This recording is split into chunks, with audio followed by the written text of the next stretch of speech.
Tudos, kasama ang lahat ng RPN Provincial Stations. Mas todong lakas, mas pinakikinggan ng buong bansa. Ang programang ito ay hatid sa inyo ng ProFriends, Creating Communities, Transforming Lives. Kailan maituturing na tahanan nga ang isang bahay? Kailan masasabing masaya ang isang tahanan? Yan ang ilan sa mga katanungang ating ihahanap ng kasagutan sa programang Bahay Niyan! Bahay Niyan! At ngayon, narito ang mga regular na makakasama sa ating programang Bahay Niyan, Kuya Gus Leonardo at Ate Len Aguirre. Bahay Niyan!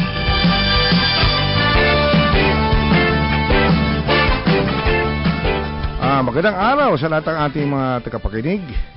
Welcome sa Bahay Niyan, ang programang tatalakay kung paano magkaroon ng magandang buhay sa ating mga bawat pamilya sa kanilang magandang tahanan. Kasama rin natin ngayon ang ating Ate Len.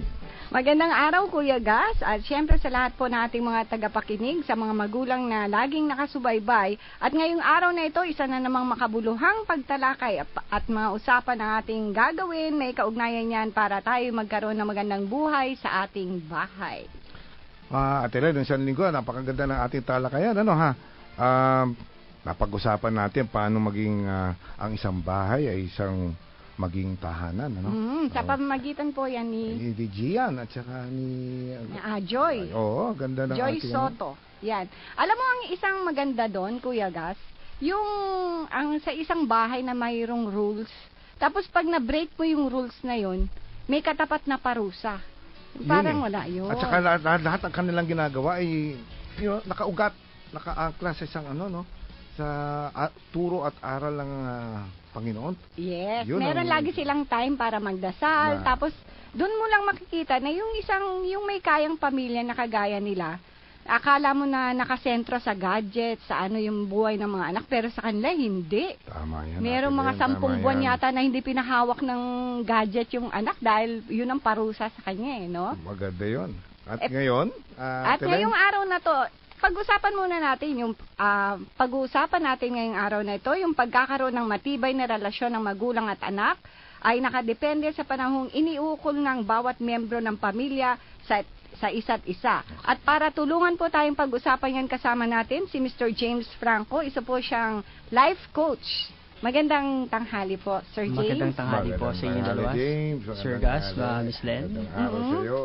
Thank you for inviting me today. Okay. Pero bago natin siya tanungin, bago natin pag-usapan yung tungkol sa community, tatanungin lang kita, Kuya Gus, paano mo ba masasabi na, ano ba yung tinatawag na structured community? Alam mo, pag tinawag mo structured, siguro mas angkop ang, kung tatawagin natin, buo. Ang community kasi, mas maganda nga sa Tagalog ang community sa ating wikang pamasa pamayanan. Yan ang ibig sabihin ng community. At pag pinag-usapan mo ang pamayanan, ang pinag-usapan natin ugnayan. Ngayon, sa ugnayan, yan yung mga relasyon ng bawat isa. Andyan dapat yung mga elementong siguro makakatulong sa pagpapalakas ng ugnayan ng mga naninirahan sa isang komunidad. Hindi lang basta subdivision. Andyan yung tinatawag natin live, yung saan sila nakatira, para anong klaseng tahanan na ibibigay mo na kaya na sinabi nga nila Gian, tsaka nila Joy, noong isang linggo, paano nagiging ang isang tahanan ay nagsisilbing pamaraan para magkalapit-lapit ang isang pamilya. Andyan din yung learn, Yung learn, andyan yung paano mo naman bibigyan ng magandang edukasyon ng mga bata doon. Andyan yung play. Kaya tawag natin play, merong magandang mga lugar dyan na malalaki, maaliwalas, at pwede sila magkaroon din, again, ugnayan sa mga iba't mga bata. Work, sana. Andyan din sana, dyan sa isang komunidad na yan, hindi nalalayo yung mga naninirahan at andun na rin yung kanilang hanap buhay. Buo na, andun na lahat. Andun na lahat. At ang huli, syempre, gaya nung sinasabi, lahat yan dapat nakaangklad kung saan nagmumula ang lahat na ito. Andyan yung worship. Okay. Yan yung kailangan panalangin. Parang kape pala yan, ano? Oo, All in one. Hindi siya 3-in-1. 5-in-1. 5-in-1, Hindi siya no? 5-in-1. Pero ngayon kay James muna tayo, no? Yung mga binanggit kanina ni Kuya Gas, ano yung benepisyo ng mga ganitong klaseng komunidad na mabibigay dun sa mga nakatira dito? Pero bago mo pala yan sagutin, ibibigay lang natin yung ating text line sa ating mga tagapakinig. Kung meron po kayong mga katanungan, pwede po kayong mag-text sa 0908-136-6060 at bisitahin din po kami sa aming Facebook page. Hanapin lang po yung bahay niyan. Bahay, BAHAY NIAN. I-search nyo lang po yan, bahay niyan, at makikita nyo po yung aming page. James? Actually, sinabi nga ni Sir Gas, yung mga ganong aspeto na makikita natin sa mga komunidad, tumutulong siya para ma-develop yung isang bata, isang pamilya holistically, no? So, hindi lang tinitingnan yung isang aspeto ng tao o ng bata. So, pagpalagay dun sa play, no? Yung mga bata kasi, middle childhood, kailangan nilang matuto ng mga physical motor skills at kailangan nilang magkaroon ng interaction. So, kung ang isang komunidad, merong mga pasilidad o mga lugar na kung saan magkakaroon ng interaction yung mga bata at magagamit nila yung mga motor skills, physical skills, no? Makakatulong yun sa kanila para mag-develop holistically. Ngayon, yung aspeto din ng trabaho. So, makikita natin na minsan yung trabaho kasi, ito yung nagkokosto ng parang stress sa mga pamilya, no? Nagkakalayo-layo ang pamilya. Mahabang oras yung... mahaba yung pagbiyahe pa lang, ano? Pero kung nandoon na, yung lugar na kung saan magkatrabaho yung pamilya, mas nagkakaroon ng bonding moments at mas bumababa yung posibilidad na magkaroon ka ng parenting stress at nagkakaroon ka ng time para sa mga anak mo. So yung mga aspetong nabanggit kanina, ito yung tumutulong para yung pamilya magkaroon ng holistic development pati sa mga bata. Nabanggit ni James, yung sabi niyang interaction. I think importante yun Nawawala na ngayon. Parang ang mga bata daw kasi masyado nang nasa gadgets na, sa computer games. Di ba James, ang nagsasuffer pag walang interaction yung social life nila. Yes. Sa isang komunidad, maganda, meron lugar doon na ang mga bata hindi na lalayo, safe and secure, na pwede sila maglaro mismo sa likod ng kanilang bakuran o sa harap ng kanilang bakuran. Yan, lalagyan mo ng kung meron mga open spaces sila doon sa kung saan yung kanilang saan sila na nakatira at doon mapipilitan lalabas lang ang mga bata at siguro mababalik na yung mga dating laro natin, di ba? Mga shato, preso, yan, di ba? Patintero. Pero wala James, na yung larong yan wala diba? na ang patintero ngayon. James, anong epekto sa bata pagka yung lagi mo lang kinukulong, yung hindi nakakalabas? Actually, yung mga bata kasi, they learn more pag naglalaro. So, doon sila mas lalong natututo. Na kaya yung mga preschool, kung mapapansin niyo yung mga inaaral nila, more of play pa yan more of interaction. Kasi pag binigyan mo sila ng opportunity na makapaglaro, mas marami sila matututunan, not only sa interaction. So, pag ang isang bata in-isolate mo o kaya binigyan mo ng, yun nga sa technology, sa advent ng technology ngayon, maraming mga bata na parang they live in virtual world, na nagkakaroon sila ng personality dun sa mundo ng internet, sa mga laro na yon. So, medyo, yun nga, lumalaki yung power nila, may mga pera sila sa internet, pero in real world, yung personality nila weak. So, pag nagkaroon sila ng mga lugar na kung saan magkakaroon ng interaction, medyo napapractice nila yung social skills, nagkakaroon sila ng opportunity para makahalubilo sa ibang tao. So, pag ganon, medyo nagiging stronger yung personality na pagdating nila sa adolescence or even adult life, medyo magkakaroon sila ng magandang coping skills kasi practice na bata pa lang. Totoo ba yung sabi na usually daw yung mga serial killers, yun yung mga nakakulong? Hindi naman siguro. Serial killer? Hindi naman siguro. Pero bakit hindi mo kasi masisi minsan ng bang magulang na ikulong yung mga bata. Dahil may takot. May takot sila na baka masagasaan o kaya kung saan malighaw. Kaya kailangan siguro kung ikaw titingin kung saan mo gusto mag-locate o manirahan, tingnan mo kung medyo secured na pwede mo pababayaan mo yung bata na lumabas lang kahit at walang pwedeng siguro sumagasa. Kasi maganda ang pagkaka-develop ng area. So, minsan ganun kaya hindi pinapalabas. Lalo minsan, mga yaya nang iiwan di ba? Sila Actually, yun yung mahigpit factors ng mga magulang. Kumbaga, ngayon, lalo na sa Kamaynilaan, maraming mga nakatira sila sa mga condo unit, nakatira sila sa mga nakakulong lang yung mga bata na hindi man lang hindi kilala yung mga kapitbahay, yung mga kasama. So, kasi may fear din sila na baka nga magkaroon ng mga aksidente o ganyan. So, pagka binigyan mo yung isang bata ng environment o opportunity para makapag-interact in a safe environment, I think yung mga magulang would be more than willing to have that kind of experience. Kasi I think yung mga magulang nowadays, medyo open sila sa mga experiences. Parang hinahayaan nila yung mga anak nila magkaroon ng mga dynamic experience. So pagka nakita nila na mga party, may mga playground, yung mga bata, na sila na-excite agad sila. And I think parents nowadays, medyo open sila sa ganun Basta bigyan mo lang ng opportunity, bigyan mo ng safe environment, secure, na kahit sabihin mo iwanan mo lang muna, malingat ka lang sandali, pagbalik mo, nandiyan pa rin sila. Kasi meron kang security na naka parang established. Ano ba naalala ko? May ganyang mga developments. May mga tinatawag silang linear park. Yung iba nga, may tinatawag na parang courtyard development na talagang secured ang bata kahit na sila'y lumabas ng bahay nila. Walang takot na magulang na pwede masagasaan o merong kasi secured nga yung lugar. Tamang yung dinidescribe mo, parang ganun ang klaseng development ang dapat na hinahanap. Pero critical ba sa pag-develop ng values o yung kabuuan ng isang bata, yung pakikipag-ugnayan nila sa kapitbahay? Pwede mo ba yung payagan lagi ng mga kapitbahay, mga ganun? Kasi yung mga bata ngayon, sa simula pa lang, yung formative age nila, marami silang natututunan ng mga values in interaction. So, for example, sa mga kalaro nila, doon nila natutunan yung value ng sharing. Doon nila natututunan yung value ng honesty o kaya cooperation. So, pagka hindi mo binigyan ng pagkakataon na ma-experience ng mga bata na yun, nahihirapan sila mag-adapt.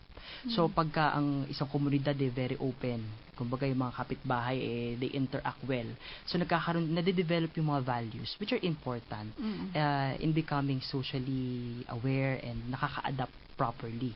So, yun nga, katulad sinabi ko, nagkakaroon ng mga values, na-perform yan yung mga, kasi yung mga bata ngayon, medyo yung sa sharing, gusto natin i-develop, yung ganung, So, pag makita may kapitbahay ka, nakikita niya si mommy o daddy, abot mo nga tong pagkain dun sa kapitbahay natin. So, nakikita nilang value ng simpleng gesture na ganon.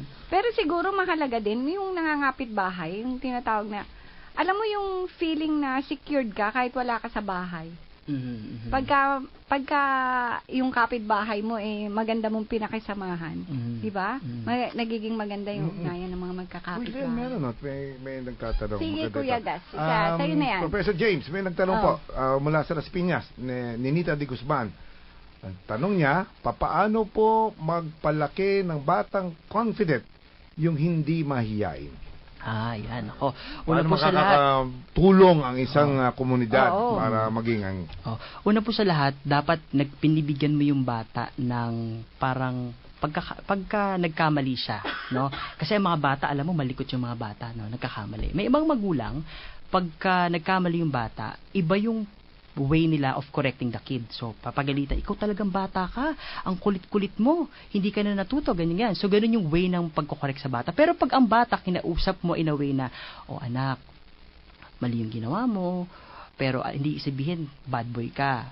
So, pwedeng susunod, wag mo na lang ulitin. So, yung way ng pag-correct natin, pagbigay ng disiplina, nakaka-apekto yon sa kung anong, yung confidence ng bata. Kasi pagka, yun nga, sabi nga nila yung mga bata daw, matatapang yung mga bata brave yung mga yan. Pero pag nakita mo na, kunyari may inaabot sila sa taas, yung mga magulang, ano ka ba? Mahuhulog ka, huwag mong gawin yan. So yung mga bata may takot na ngayon, Pero that's just a simple analogy, na parang in real life, dapat yung mga bata hayaan mo mag-explore, i-guide natin sila, at kung nagkamali man, corrective measures, huwag natin hahayaan na magkamali, pero yung self-esteem niya, intact pa rin dapat.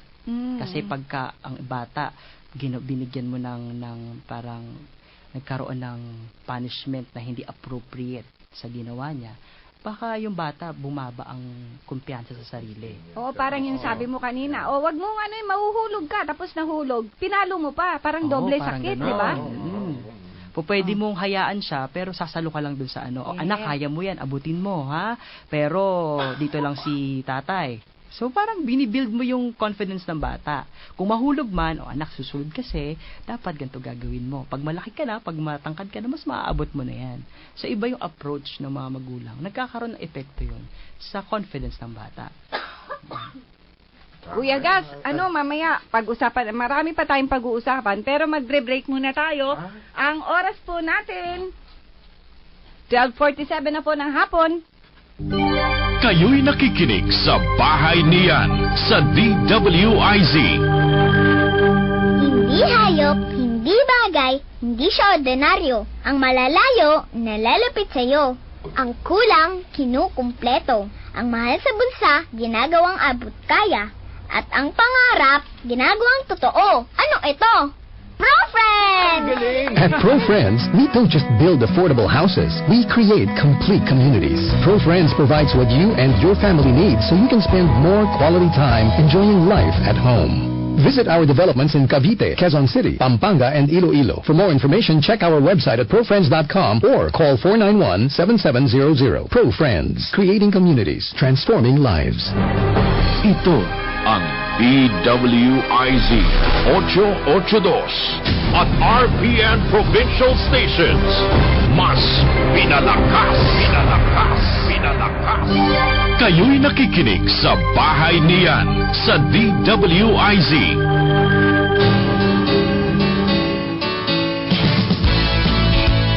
Balik po tayo sa Bahay Niyan. 12:48 po ang ating oras. Kuya Gas, may mga tanong pa tayo dito? Oo nga, mayroon tayong galing sa Santa Mesa, Manila. Pina ang pangalan niya. Paano po tuturuan ng magmahalan ang magkakapatid? Madalas po kasi sila nag-aaway. Professor Jay. Nako, so very common po yan, Yan lalo yung na sa salita, pamilya na malaki yung pamilya, no? Na minsan sabihin ng mga magulang, wala akong paborito sa inyo, no? Pero nararamdaman ng mga bata na baka, favorite ni mami tong si panganay o si bunso, paborito, no? Pero meron ba talagang ganun? May paborito? Posible sa ibang pamilya, pero kung ikaw magulang ka at gusto mo magkaroon ng parang harmonious relationship, yung mga anak mo, no? Bibigyan mo ng pagkakataon na enough yung attention na bibigay mo. Siguro conscious ka din kung paano mo sila tinatrato. Kasi mula doon mararamdaman nila na equal ang attention na nabibigay sa amin. So pag nagkaroon ng medyo feeling may favoritism, dyan lalabas yung magpapapansin sa mga magulang. Ay, hindi ako pinapansin ni mami, ni daddy, gagawa ng paraan para mapansin. Minsan aawayin yung kapatid. Tapos lalong mag-intensify yung mababago lalo yung relationship. So, ang mga magulang, kailangan aware sila. Paano nila tinatrato yung mga anak nila as magkakapatid. At from there, magkakaroon, hopefully, ng harmonious relationship. At kung nagkaroon man ng pagkakamali, dapat fair sa pagbibigay ng appropriate punishment. Hindi yung kailangan, si ate, ganito yung punishment, si bunso, iba. So, dapat aware tayo na pag binigay tayo ng punishment Pantay-pantay o reward, kailangan pantay-pantay para sila din yung mga bata. Hindi sila titingin ng iba sa kapatid nila. Yun yung mga nagpapapansin. Oo. Mga kulang sa pansin. Yan. Hindi natin maiiwasan yung mga Usually, ganyan. yung mga nagre-rebelde. May mga ganung pagkakataon na kung saan yung mga bata, no, kumukuha sila ng atensyon sa way of parang rebellion, no. So minsan yung mga magulang pagka dumating na sa stage na hindi mo na makontrol, hindi na kayang gawa ng paraan, So, habang bata pa lang, ititrain na natin yung mga magkakapatid, yung mga anak, na pantay-pantay yung tingin natin sa'yo. Para pag laki nila, iba na yung parang na-adapt na nila yung ganong sistema. Pero yung community, may role din ba dyan sa mga ganyan, nagiging rebelde yung isang bata dahil yung influensya sa labas? Actually, very environmental factors ay importante, no. Minsan sabi nga nila yung nakakita mo sa paligid mo, nakaka-impluwensya kung anong values meron ka. So mahalaga na kailangan yung environment ay secure, safe, and of course, malayo yung sa mga factors na magbi-build ng yung mga aggressive behavior. Tama yun. Paano yung mga komunidad na na walang park, walang garden, may alternative ba tayo dyan? Yung hindi na makakapaglaro yung mga bata. Actually, kahit sa mga bahay, Oo. yung mga bahay, may mga lugar naman na sabihin natin kit gaano kaliit yung bahay or gaano man kalaki yan, basta bigyan mo ng pagkakataon yung bata na maglaro kung sa sala lang yan Ang mahalaga may interaction siya. Kahit sa magulang, alam mo ang problema ngayon sa mga magulang masyadong kulang yung oras. Oo. Totoo yun. So kahit sabihin mo na walang lugar sa labas na mapupuntahan, pero sa loob naman ng bahay may interaction siya kahit yung simpleng laro lang sa Totoo kasama yun. yung tatay niya o nanay niya or sa dinner. Isang upo lang ng kain kayo, basta isang meal in a day. Meron kang interaction sa pamilya mo. That would be very important. Kaya di ba isang magandang pagka ikaw ay titingin ng isang komunidad, kung doon sa komunidad na yun, nagbibigay na ng pamamaraan ng panghanap buhay. Wala na siyang dahilan na wala na siyang oras. Pagkatapos sa kanyang trabaho, diretso na sa bahay, di ba? Magkakaroon sila ng quality time sa bawat isa, no? Pero may ideal na time ba na dapat na ni-spend ng magulang sa yung haba ng oras? Nasa haba ba yan ng It's oras? more of the quality, Yeah. Kasi maraming mga magulang, sige, bibigay ko sa'yo yung weekend ko, pero ang totoo, nasa bahay nga siya, pero nagtatrabaho. Gumagawa ng gawaing bahay. Oo. Pero kukumpara mo yan sa isang oras lang, pero nakausap mo yung anak mo, naging nagbanding kayo. Very important yung ganung It's more of the quality of the time, no? That's true. Not the quantity. At malaking bagay yung nabanggit niya kanina kasi, di ba? Minsan pag nakatira ka sa isang dito sa syudad, medyo limitado yung budget mo. Ang makukuha mo lang yung tinatawag natin yung mga 30 square meter lang. Sukat, di ba? Mahirap mag-interact ha. Masyado siksikan. Ngayon, kung ikaw naman ay kukuha ng bahay at lupa, yan, at ang bahay na makukuha mo, meron sapat na lugar para sa hapagkainan, sa salas, may pagkakataon. Importante. In fact, ang hapagkainan is one place na pwede sila mag-interact at magkaroon ng pagpapalakas ng ugnayan sa isang pamilya. Napaka-importante yun. Actually, may nabasa nga akong article sa Korea. Parang may mga lalo sa elementary, mas pinalate nila yung pasok ng mga bata para yung mga pamilya sa Mas breakfast mahaba pa lang makakapag-time sila mag-breakfast at mag-usap-usap o anong gagawin mo ngayon. So parang binigyan ng opportunity mag-bonding yung mga Yung magulang. pinanggit ni Gian last week, naalala mo Ate Len? Sa breakfast sila nag-uusap. During breakfast, bago pumasok, maaga kasi gigising di ba? So lahat ng mga bata, lahat ng mga anak niya nandun. At ang unang-una nilang aral na gagawin, dasal. Pangalawa doon, pipili daw siya ng isang Bible verse na pwede nilang pag-usapan. Napakagandang yun. Pasimula ng araw. Actually, tsaka yung mga ganyan mga parang habits, hindi makakalimutan niya ng mga bata, At pagdating ng panahon, pag sila din nagkaroon ng pamilya, there make it a point na gagawin nila. So yung, sasalin yung ganong habit. So magsisimula ka sa bahay mo pa lang, makapagturo ka ng value sa mga anak mo na pwede nila makarry on pag nagkaroon sila ng pamilya.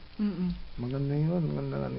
Kuya Gas, meron pa tayong mga tanong dito. Oo nga, meron pero ka bang mukhang hindi natin kayang i-cover lahat yan, ha? Pero itatanong natin yan next week siguro, no? Alam mo, napansin ko, marami tayong tanong galing kay Carlos ng Taytay, Belinda ng Taguig, Julius ng Malabon, at si Rolly galing Bulacan, yung pong mga tanong nyo ay halos magkakapareho na ukol sa pag-aaral. Sana nga, James, kung makakasama ka namin uli next week.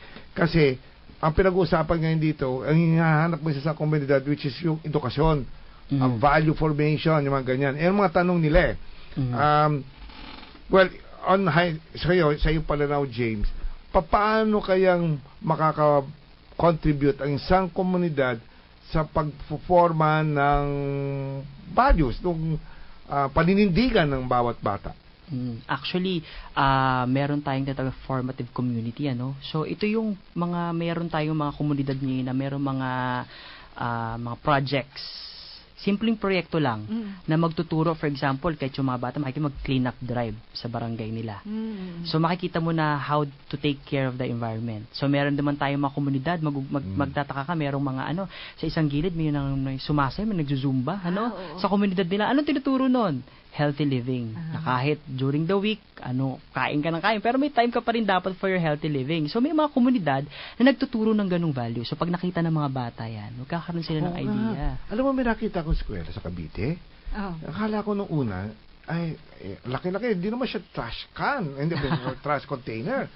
Kanya, alam ko nung iniipon nila, yung mga empty bottles na plastic, yung mga drinks and water, mineral water, and yun, gaya na nabanggit mo, no? Anong aral na tinuturo kagad sa bata pag-ipon? At lahat sila, doon nila talaga nilalagay, iniipon yung to help the environment. At the same time, nakapag-fundraise pala sila roon. Oo. Kaya pala mahalaga rin pala yung papel talaga ng yung mga namumuno sa isang komunidad, din ba? Barangay captain, siguro yung mga homeowners, malaking bagay yun, no? Kailangan nila umisip ng mga proyekto o mga paraan na para magkaroon ng interaction sa community at the same time makapagturo ng value sa mga kabataan. Tama yun. At saka yung para nanaisin ng mga bata na umuwi ka agad sa bahay nila, umuwi ka agad doon sa lugar nila pagka sila nalalayo, no?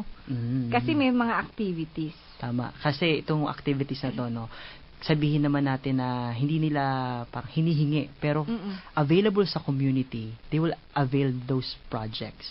And in the end, hindi nila alam na natututo pala sila ng simple values. Ako may isang tanong kayo. James, ngayon, because of the era of technology, okay, paano mo babalansin ngayon yung mga masyadong exposure ng ating mga kabataan dyan sa mga may nahihiligan nilang halos magkaroon na sila ng stiff neck, lagi sila nakayuko kasi nakaharap sa cellphone, laro. Nakakakalyo yung daliri. Oo nga Paano ba doon? Actually, yung mga bata ngayon, what they think sa mga gadgets or technology is that it's a right. Karapatan nila maglaro ng yan. Pero dapat mga magulang, kailangan bigyan nila ito as a privilege. So, kailangan pribilehiyo yan na maglalaro ka, anak, ngayong time na to. Pero bakit ka maglalaro? Kasi maaring may ginawa kang tumulong ka sa isang gawain sa bahay o maaring may mataas ka na grade. Sige, ngayong weekend bibigyan kita ng opportunity na maglaro. Pero pagka binigay mo yung paglalaro ng ganyan online as right, karapatan mo yan, na dapat laging nasa yan, mawawala yung value. Hanggang na parang, anong age? Actually, mas maganda nga yung simulan natin ng mas maaga para paglaki ng mga bata, ma-adapt na nila. Kaya ngayon yung mga magulang, medyo sa cellphone pa lang medyo ang dami ng laro agad, So, kailangan i-control natin. Dapat aware yung mga parents kung ano yung ginagawa ng mga anak nila online, ano yung ginagamit na sa mga application sa cellphone. Dapat aware sa responsibility ng mga magulang. At the same time, kailangan ibigay yung mga opportunity na ganyan as a privilege. Hindi siya right dapat. Pero hanggang anong, yung mga teenager, okay lang ba nabigyan mo na sila ng sarili lang cellphone? Kasi nga, yung panahon ngayon, kinakabahan ka na pag hindi pa umuwi, ganyan. Pero, ang dami mo na kasing pwedeng gawin sa cellphone ngayon Yung pag nalayo, okay lang ba yung mga 12 I think years yung cellphone kasi, it's a form of mainly talaga for communication. Lalo na kunyari pagpalagay natin yung mga maliliit na bata, elementary, May mga nakikita ko sa mga schools ngayon, ang mga cellphone na to, mga bata na to, very simple. Na may iba pa nga hindi talaga, wala pang picture yata. Meron mga ganung cellphones ngayon Pero ginagamit, binibigay ng mga magulang yun kasi para tawagan. Kasi yun lang yung main purpose. Klase ng cellphone, pwede sa klase ng cellphone. Kasi ano ba ang purpose ng cellphone? For communication. So, ano lang ba yung kailangan ng mga bata at their age na use sa cellphone? So, strictly for communication. For communication. So, marami naman ganyan pa Marami na pa talaga naman. Strictly for communication. Wala na hindi makapag-load ng masyadong games or something. So, nagagamit lang for its intent. Tama yun. Kuya Gas, pagkapamilya talaga ang pinag-usapan natin, parang ubos na naman ang oras. Ubos talaga ang oras mo. Pero bago po ang lahat, magpapasalamat muna tayo kay Sir James Franco sa pagbisita sa atin. Maraming salamat po. I'm sure ang ating mga tagapakinig ay maraming natutunan at napulot, kaso, Ate Len, sana yung mga nagpadala ng tanong na nabanggit namin kanina, sigurado pong week. At kasi po ang ating paksa next week ay something to do with education. Yan. Yung mga tanong niya halos magkakaparehas and something to do with education and values formation. Sigurado po tatalakayin namin yan sa San Linggo. Pero kulang na tayo sa oras, sa Ate Len. O kaya sa susunod na Sabado uli, Kuya Gas, sa ganitong oras din, alas 12:30 hanggang 1:00 po ng tanghali. Samahan niyo po kami sa programang nagbibigay sa inyo ng makabuluhang talakayan sa pagkakaroon ng isang masayang tahanan. Ako po si Len Aguirre. Ito po ang bahay niyan. Ako po si Gas Leonardo, ang nagsasabi at pag-iiwan sa inyo ng magandang buhay sa magandang bahay. Magandang araw po sa inyong lahat.